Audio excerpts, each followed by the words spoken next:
Hello, cinephiles, if that's what you are, and you must be if you've gravitated to this podcast. That is, you love film. I'm Tonia Serrao Soppelsa, and I'm the Director of Cultural Events at ICFF, the Italian Contemporary Film Festival of Toronto, and I'll be your host for this, our new video podcast, Bits and Bites on Cinema and other stuff. This is our first episode in I hope, long series to follow. A series of talks about Italian film, and not only. ICFF brings audiences choice, hand-picked contemporary and classic cinema to Toronto. So my talks will focus on this, but will also veer towards all events, in fact, that concern the ICFF. Sometimes that will be about special cultural events, trips to international film festivals, chats with guests about hot and upcoming documentaries, and so on. All contemporary films and actors. Sometimes we'll talk about classic Italian films. The possibilities for our talks are endless. So whether you are a cinephile or just curious about what's going on in the film world and how ICFF is involved, well, you're in the right place.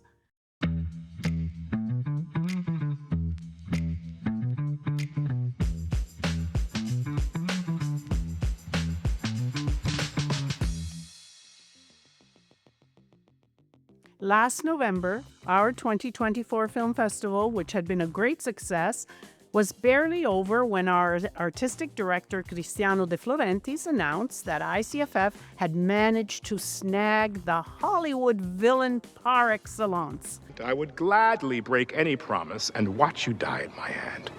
Dum dum dum, Mr. Giancarlo Esposito, as a special guest. So at Casa Loma last November 28th, here in Toronto, the ICFF was proud to celebrate the career of one of Hollywood's most iconic actors, Giancarlo Esposito. Known for his captivating portrayals of villains, this exclusive event gave attendees a unique opportunity to explore Esposito's career and his deep connection to his Italian roots. What? You didn't know that Mr. Gus Fring is half Italian? Well, yes, he is. And now you know. Giancarlo Giuseppe Alessandro Esposito was born in Copenhagen, Denmark, to an Italian father from Naples, Italy, and an African-American opera singer mother from Alabama. His parents, working in Naples at the time of his birth, lived there until he was 6, and that's where he grew up. The TV bad guy mainly came to notoriety in the highly acclaimed Breaking Bad. In Guy Ritchie's The Gentleman, Esposito easily stole every scene. Since then, this remarkably gifted actor has gone on to star in a plethora of new shows.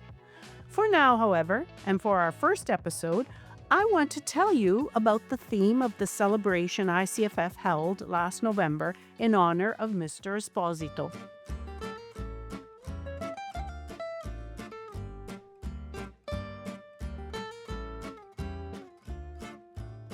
The theme was Napoli. Yes, Casa Loma was transformed into the glorious city of Naples, where Mr. Esposito hails from.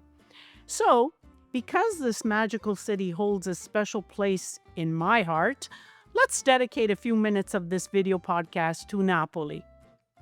Well, it's chaotic, it's extreme, it's overpowering.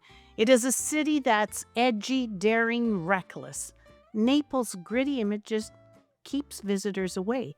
But get past this, because La Bella Napoli is worth getting to know. Not for nothing was the saying, Vide Napoli pomore, mure, well, I don't know. Nothing compares to the beauty of Naples. That's what it means anyway. So you can die after you've seen it. It was coined when Naples was at its golden age during the kingdom of the Bourbons. In fact, getting to know Naples could easily make you fall in love with it, right down to the last slice of pizza.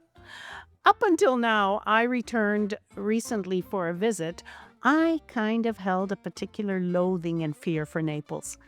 My earliest memories are of a gray, dismal, and loud city when as a little girl I feebly and bravely fluttered a little hand above the railing on the departure terrace of the port from where a towering ship would carry off my father to unknown lands and an unclear future. A year later, inexplicably and cruelly to the mind of a child, it was the place that cast me off from the country I had known as home.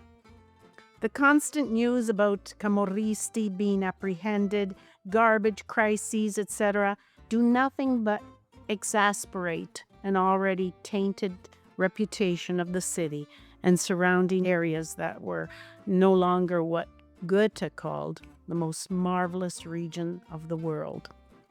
Poets, writers, and travelers alike once sang of the grandeur of the area. Naples was, in fact, in its golden age, the city of art, love, and philosophy, a city that wore her pleasures in the streets. No more, say many visitors. But Naples deserves better than this. Certainly, the city exudes a tumultuous and chaotic vibe. The face it presents to the visitor seems tattered and unloved. Its peeling, tawny-colored walls covered in grime and graffiti seem to speak of both apathy and neglect. But like an old book, Naples needs to be reappraised, its covers opened and its pages leafed through with new and more appreciative eyes. I found myself doing just that with my last visit. I arrived hesitantly, a necessary stop on my itinerary, and discovered a glorious and vibrant city of heart-stopping works of art and panoramas, of passion and rage among her people, and of a sinister and savage but seductive beauty. Appealing to my own sense of the theatrical, I found myself falling in love with her histrionics. Everything is overplayed, from the effusive gestures of its citizens to the grandiloquent architecture that once boasted the riches of the Bourbon reign. Crossing the historic center of Naples, one is assaulted by the noise and smells and colors of a city that has resisted gentrification. Like life, rather, tumbles out of the homes where the voices are too loud, the greetings unrestrained, the traffic outrageous. The odor of the sea assails the nostrils as unabashed fishmongers sell the day's catch by howling at passers-by. Sheets and undergarments flutter on clotheslines hanging from building to building, while caffeine-imbued air and the whiff of freshly baked sfogliatelle unexpectedly catch at your throat. It's like a psychedelic spin on a joint without the drug.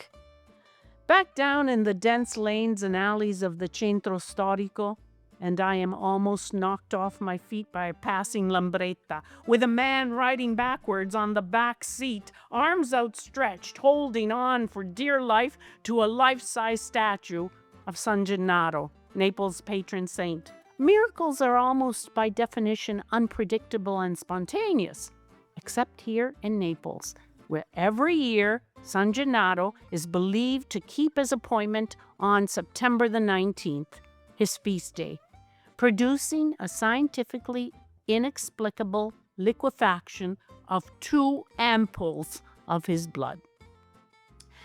There are, of course, lovely fashionable districts here, where beautiful people parade up and down lavish shishi boutiques and delicate cafes. But it is the crumbling palazzi, the disorderly streets that have not been sanitized with trendy wine bars and branches of Zara that are the beating heart of this city. On the last afternoon of my brief stay, I decided I would find the Naples Caruso sang about. The sole that had been immortalized in Neapolitan music, and the emotions poets like Totò, Renato Carosone with his Maruzzella, what they left us. All it takes is a 2-hour bus tour from the Piazza Municipio, What follows is a joyous, once-in-a-lifetime experience of all that is beautiful in life. With a silent but looming Vesuvius etched against the sky in the background, the Bay of Naples caresses the shore of a vibrant and dynamic city. A city not for the delicate and fastidious tourist. Illuminated by dazzling sun, Naples, exuberant, corrupt, colorful, and extravagant, is a masterpiece not to be missed. If you haven't been, I truly hope that one day you'll make your way there. If you have, I hope you might go back and look at it again with new eyes. In the meantime, know that there are a few really good films making their way to our screens in this year's ICFF Festival that featured the city of Naples. Amore Malavita, Napoli, New York, Mica Colpa Mia. Lots of them. Till our next chat, I'm Tonia, and I'm signing off.